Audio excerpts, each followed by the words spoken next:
the walls, and I'm not sure it's good for the insulation. I don't know, it might be fine. But I feel like if that starts to melt from the heat once it's inside the walls, even with the vapor barrier, I don't know if that will dry out. So hopefully it's not going to be an issue. It would be a non-issue.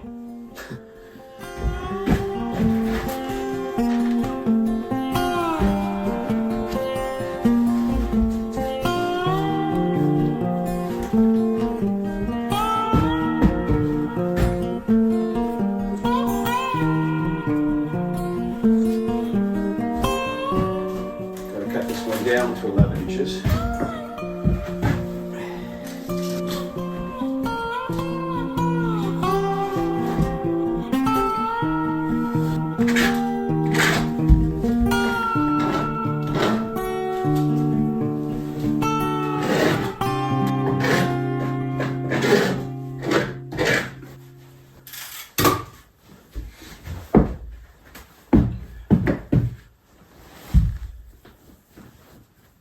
Nice.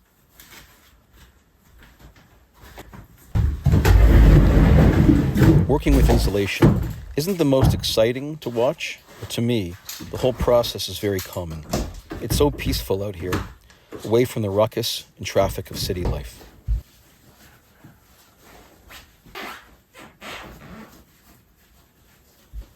This type of living, a simple, uncomplicated life, it's not for everyone.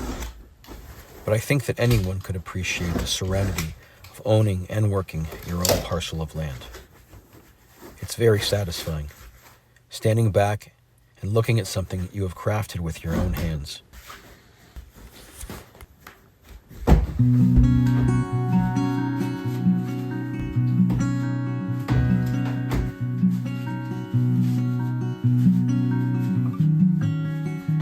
There, just like one continuous piece. I don't want to waste anything.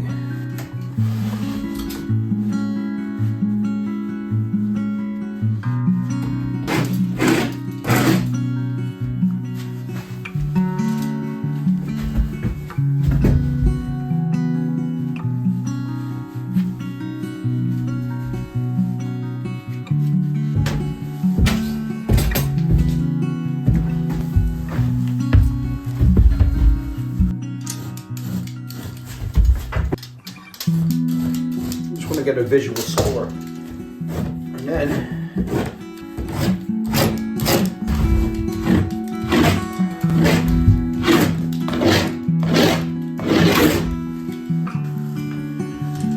it's a slice of life.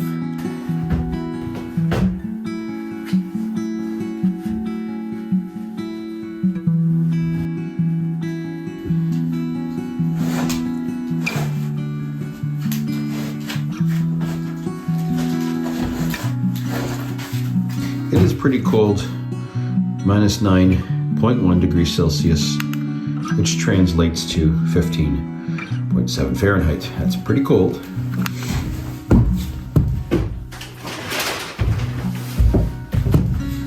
And I'm hoping once I get a wood stove in here and the insulation is done and the door is completely sealed up properly from the outside with a bit of weather stripping,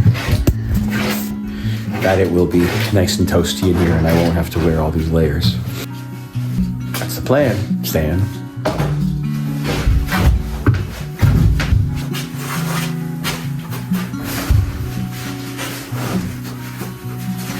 Beautiful.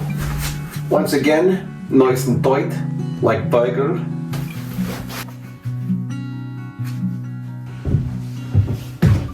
Now for this last section, I'm going to use all the offcuts. I don't know if that's right, if you can do that. I'm sure some people will have a field day with this one. If it's okay to do it this way. I feel like it should be. This might not stay in place, that might be the issue.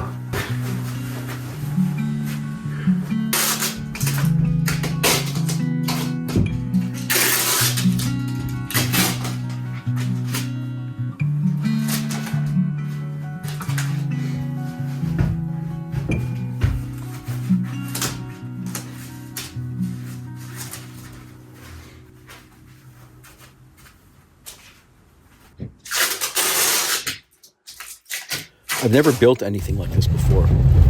Never built a hut or a cabin. Not even a shed of any kind. I figured, what the heck, just go for it. Build a small cabin, insulate it with a cozy bed and a cook stove, and see if you can survive the harsh and unforgiving minus 40-degree temperatures in the dead of the winter.